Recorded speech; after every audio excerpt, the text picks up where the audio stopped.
Chapter 13. Running Out of Time. After William left the opulent meeting room, our man remained motionless, gazing out the floor-to-ceiling window. The city stretched before him, a glittering tapestry of artificial perfection crafted under his rule. Yet, despite its beauty, his mind was elsewhere. William had come dangerously close to unraveling everything. For all his bravado, our man knew how close the inspector had been to creating a disaster. If William had shared what he saw in the test room observatory within the first 5 minutes, it could have been catastrophic. The report had reached him quickly, but not too quickly for comfort. 5 minutes after William's discovery, his personal security team informed him of the breach. Acting immediately, he had ordered every trace of the video footage scrubbed from the system. It wasn't enough to delete it. He ensured it was overwritten, fragmented beyond recovery. He had narrowly avoided a PR nightmare. While our man controlled most media outlets, he didn't control them all. Rival networks, small but tenacious, would have pounced on the story, spreading it far and wide. Even with his influence, containing the fallout would have been messy, costly, and potentially dangerous to his legacy. Our man allowed himself a wry smile, raising a glass of champagne to his lips. William wouldn't get another chance. He had considered taking more drastic measures to silence the inspector. An accident, a fabricated scandal, or something more permanent. But those actions carried their own risks. William's disappearance or disgrace could attract the very attention our man wanted to avoid. Without evidence, William was powerless. He could scream his accusations to the heavens, but without proof, no one would listen. And thanks to today's events, William would never have access to classified information again. But the day's challenges had taken their toll. William's investigation was merely the second blow, one that our man had managed to parry with calculated precision. It was the first blow that had truly shaken him. His fingers tightened around the glass as his thoughts drifted back to the earlier crisis. That blow, unlike William's interference, wasn't something he could mitigate or control. It wasn't a PR problem or a breach in the system. It was personal. Our man gave the city one last lingering glance. The kingdom he had built from nothing stretched before him, a testament to his brilliance and ambition. But deep down he knew the truth. He wouldn't be able to enjoy it for much longer. The realization burned, a slow and steady ache. For the first time in decades, the man who controlled reality itself felt the faintest flicker of something he hadn't experienced in a long time. Fear. Our man entered the laboratory where the AI was being trained on his brain patterns. The sterile, white-lit space buzzed with quiet activity. But his presence immediately silenced the hum of conversation. He requested a private meeting with the lead scientist, Dr. Carol Winters, a woman who had been at the forefront of this project for over a decade. Carol had worked closely with our man long enough to recognize the subtle shifts in his demeanor. And today, something was undeniably different. The arrogance that usually radiated from him was muted. In its place, there was something else. Something darker. As Carol entered the meeting room, the sense of unease clawed at her.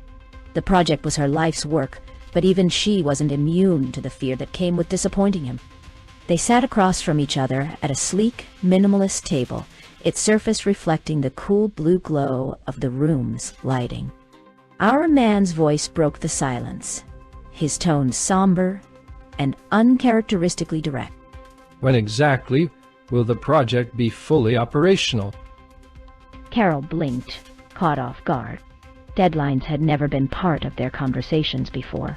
They both knew the enormity of the task, mapping and recreating every nuance of his personality, decision-making processes, and psychological traits. It was a meticulous process that couldn't be rushed. We're making steady progress, she began cautiously. but to give an exact date for full operational capability is difficult. We focus primarily on the critical hard decision areas, crisis response, ethical dilemmas, but the more routine aspects, like administrative operations, still require significant work. She paused, gauging his reaction. The prosthetic face didn't move, but his silence was palpable. It filled the room like a weight pressing down on her chest. Hastily, she continued. At our current rate, I'd estimate a first release could be possible in about a year. The sound of our man inhaling deeply, a faint mechanical hiss accompanying the movement of his prosthetic nostrils, was the only response for a moment. Then he spoke, his tone unwavering. You have 2 months to complete it. Carol's heart sank. 2 months? The demand wasn't just unreasonable. It was impossible. But she knew him well enough to understand that once his mind was made up, there was no room for negotiation. She began to stammer, her voice tinged with desperation. But, sir, for that timeline, we would need you to be here almost constantly. We can't train the AI without continuous access to your interactions, and we know how busy you are, so I don't see hope. Our man interrupted her, his voice cutting through hers like a scalpel. I will be here, always. The weight of his words hung in the air as he leaned forward slightly. Let's start. 1 week remained. 1 week until the AI would be ready for full deployment. Our man sat in his private quarters, meticulously reviewing the presentation he was set to deliver to the world's media. Everything had to be perfect.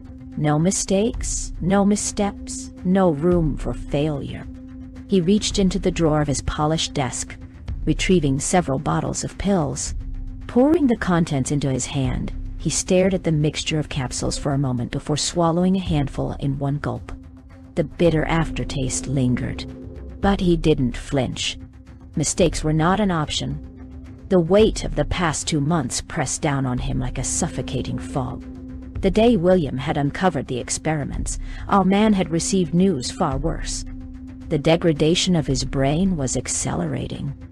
The diagnosis had been merciless. In 9 months, he would be reduced to a vegetative state.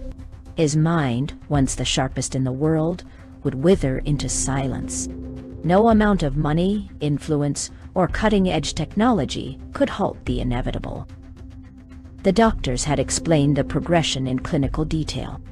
He would lose the ability to finish sentences. Conversations would trail off mid-thought. He would freeze, unable to respond to external stimuli. His short-term memory would fade until he was incapable of remembering even the simplest things. But the process had started faster than he expected. The first lapses had already begun, words lost. Moments of stillness he couldn't explain. For the first time, he truly felt the fragility of his existence. Desperation had driven him to force the doctor into revealing a dangerous alternative, an experimental drug regimen. The drugs came with a grim bargain. They would grant him 2 months of focused clarity, suppressing the visible symptoms of his mental decay. But in exchange, they would accelerate the inevitable. By the end of those 2 months, his decline would be catastrophic, leaving him barely functional in his final days. Our man had accepted the deal without hesitation. Better to burn bright than fade away. Now, the deadline loomed. He had fought valiantly, but the signs of his deterioration were becoming harder to ignore. The doctor's timeline had been precise. He had 1 week left, 2 at most, before his mind spiraled beyond repair. In the past 2 months, he had pushed himself to the brink. 16-hour days spent in the lab, guiding and training the AI. Barely 5 hours of sleep a night, only because the doctor insisted it was necessary to maintain his cognitive abilities. His team, forced to remain at the lab alongside him, had worked under brutal conditions. They slept in makeshift quarters, lived on catered meals, and were forbidden from leaving. Our man didn't care about their sacrifices. He would compensate them generously, but no one could leave until the work was finished. Every moment of his dwindling life was poured into the AI. He didn't just train it to replicate his public-facing decisions or the critical high-stakes moments. He demanded the AI be prepared for the darkest scenarios, ones the team hadn't dared to prioritize before. Torture, mass suppression, sacrificing lives for the greater good, or for his own gain. Our man insisted the AI handle such extremes precisely as he would. There could be no deviation, no hesitation. He would not trust his immortality to something weak. Now, at last, the end was near. He rose from his chair, glancing at the mirrored walls of his quarters. His reflection stared back at him. A man more machine than human, clutching at the final threads of his life. The presentation to the media was his final public act. Beyond this, there would be nothing more. His hand trembled slightly as he adjusted his tie. He forced the tremor to stop, his jaw tightening with resolve.